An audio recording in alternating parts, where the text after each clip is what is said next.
कंधमाल जिला टिकावाली ब्लॉक रे देखा मिली एक अद्भुत और आनंदमय दृश्य। टिकावाली मेडिकल छक निकटस्थ हर्षनगर साहि बसवास करुवा समाजसेवी श्री मुक्तिकांत सामंतराय घर पुणी थे फुटी पवित्र पारिजात पुष्प। मुक्तिकांत सामंतराय टिकावाली अंचल जड़े परोपकारी और समाजसेवी व्यक्ति भाव बेस परिचित। से दीर्घ दिन धरी आरकेडी कंपानी रे मैनेजर भाव दायित्व निश्चय भाव कार्य कर।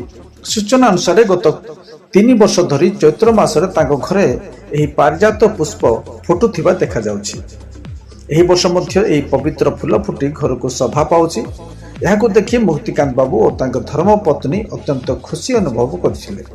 सेमाने पुरोहित को डाकी घरे होम यज्ञ और पूजार्चना समय आयोजन मध्य करथिबा देखिबाकू मिलिछि। एही अवसर रे साही पड़ोशी माने मध्य एही पवित्र पुष्प को दर्शन करी भक्ति भाव में पूजा अर्चना करथिबा जଣା पड़छि। स्थानीय लोकंक मतानुसार एही पारिजात पुष्प फुटिबाकू एक शुभ संकेत भावे आलोचना करछन्ते एवं सेमाने प्रकाश करछन्ते। दर्शक बंधु टिकिनिकी खबर रो अधिक अपडेट पई टिकिनिकी खबर को सब्सक्राइब लाइक और शेयर करने को भूलिबे नहीं।